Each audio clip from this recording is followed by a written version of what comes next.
Hello,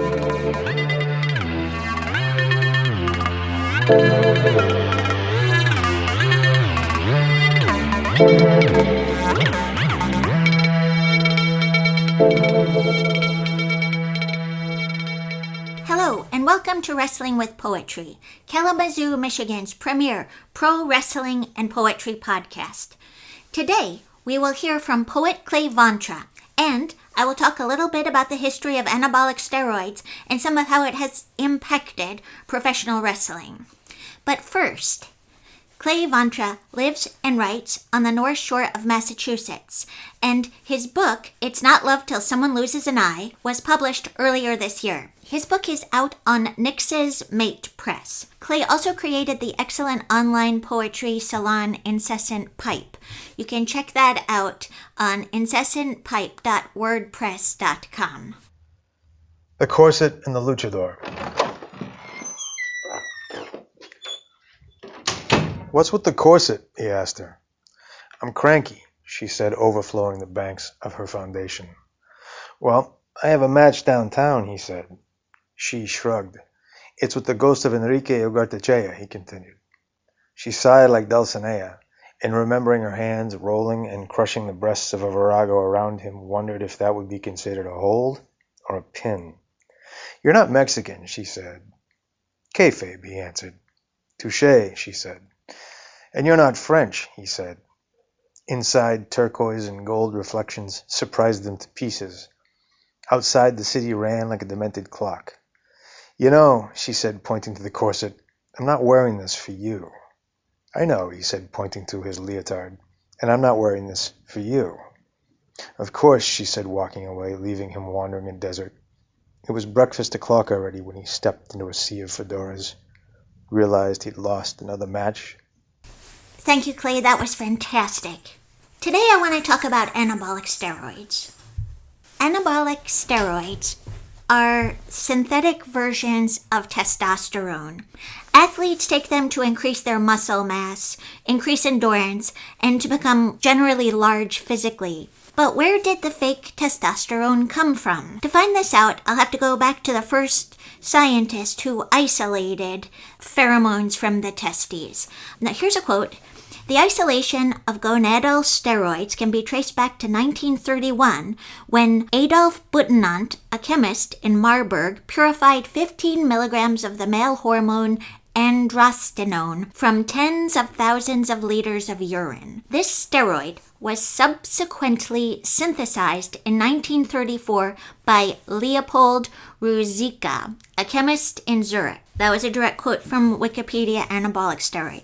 Another quote, "Applying these methods of distilling from urine," that's me, not the quote.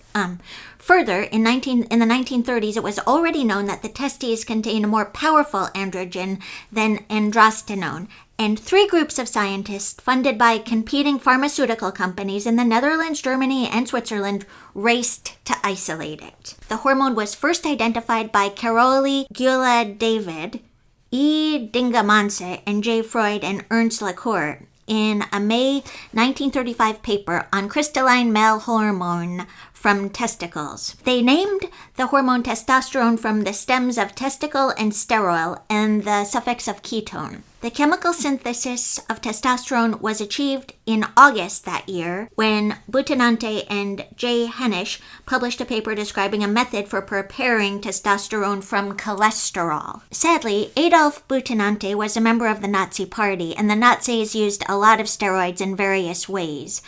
Clinical trials would see German soldiers pumped up with anabolic steroids to increase their muscles, their pain tolerance, and their aggression. To be an effective soldier, you can't really think too much. Later, inmates in concentration camps were administered anabolic steroids. Hitler himself was said to have been filled with steroids, among other drugs, and even JFK is said to have taken them because he had a terrible back. The heyday of steroids in sports began in the 50s when they were used by the Eastern Bloc countries for their Olympic teams, mainly weightlifters, because steroids don't help you with agility. Seems like they were also given to swimmers for endurance. And it makes sense. The Olympics are sporting events, but they're also kind of a living propaganda. Big, healthy people must come from a big, healthy country, right? No, Not necessarily. There are many side effects of these anabolic steroids. According to the National Health Service, that's in the United Kingdom, website, this is their article on conditions for anabolic steroids and misuse. Side effects. Physical effects include reduced sperm count, infertility, shrunken testicles, erectile dysfunction, hair loss.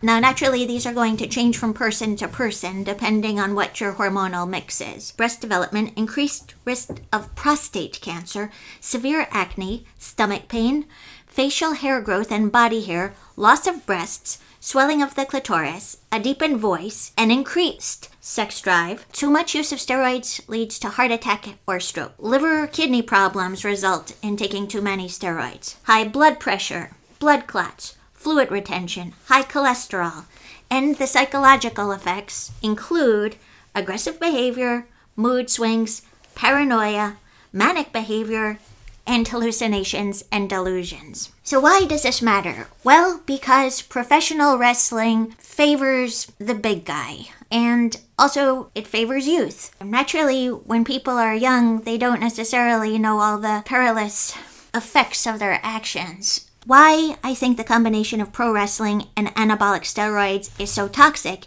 is because it dramatically increases pain tolerance.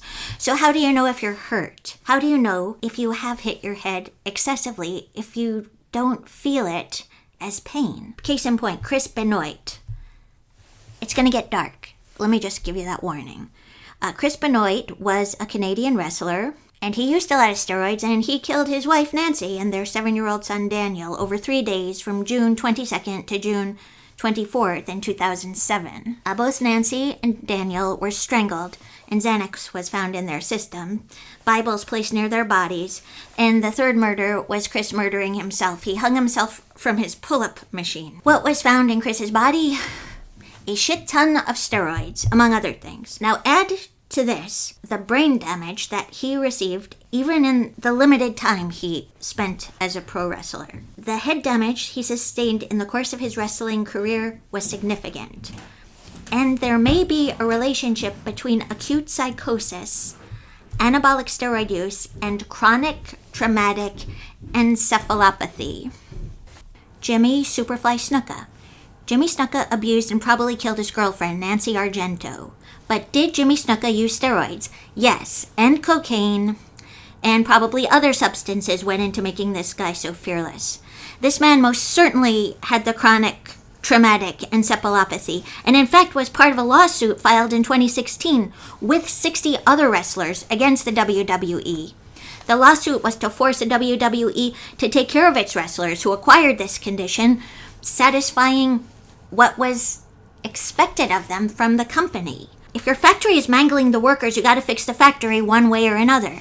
But if these cases are dismissed because WWE has the money for the lawyers, nothing's ever gonna happen. I really have to tell you, in the course of making these podcasts, which I thought would just be interesting and kind of an extended metaphor for the struggles we all have in life, I've learned that I truly hate the organization that is the WWE. It's just a big corporate blob.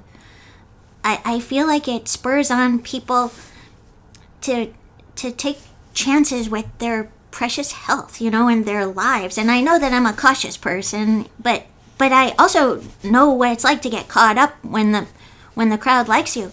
We have the ability to make incredible special effects. So why are they doing everything with practical effects in wrestling? Why should anybody have to be in harm's way so much when the powers of illusion are available? It doesn't seem like it would take too much to transform the industry with some of the magic of Hollywood and still maintain it, like not to make it a movie, but to maybe bring people on the set of a movie instead of keeping all the costs down and having the workers take all of the risks. I feel like they could get a lot smarter and make their lives good. Oh, Freddie Prinze, I really hope you get your wrestling outfit off the ground. Freddie Prinze wants to make wrestling unionized through SAG, and I think that's a brilliant idea. Let's do it. Okay. Like I said, This series is winding down. There will be 33 episodes. I know I shouldn't show my hand, but I need 2 more poets, and go ahead. Come if you want to be on it. wrestlingwithpoetry@gmail.com. Questions, comments? Do you think the WWRs get 6, or do you think they're good people? I'd love to know. Do you want to provide a different perspective on steroids? Why don't you share it by emailing me here at wrestlingwithpoetry@gmail.com, and we'll work out these concerns together. To be clear, I love I like the performance of wrestling. I'm a friend to it. I'm not a friend to the corporate bullshit. And it's no surprise to me that Donald Trump and Vince McMahon are such good friends. They're both big blobby billionaire creeps. They think the whole game is pro wrestling, and that the only non-suckers are the guys who are the promoters, who own it all. I don't care about them. Events. Saturday, January 27th, 2024. Independence Pro Wrestling, which is a Michigan outfit doing their best. They are going to be at Royal Scott for the Rumble event. Royal Scott is located at 4722 West Grand River Avenue in Lansing, Michigan, and the doors open at 4 p.m. for a match that begins at 5 p.m. I have never been to Royal Scott. I think it's a bowling alley, but it should be fun. Okay, and what poetry events? Typically, Satellite Records has an open mic on Thursdays at 5:30, but you might want to call. This is in Kalamazoo. It's 808 Southwest Nudge Avenue, as I've said before. And call them first just to make sure they're doing it. Their telephone number is 269-381-0218. Well, I hope I haven't depressed you too much, but hopefully you've got some things to think about. Think about risk-taking. Think about what you put into your body. Think about why you like what you like, what a real risk is, aerial moves, great wrestlers, taking terrible, terrible falls. Well, that's my jazz for the day. Have a great week, and I'll see you soon.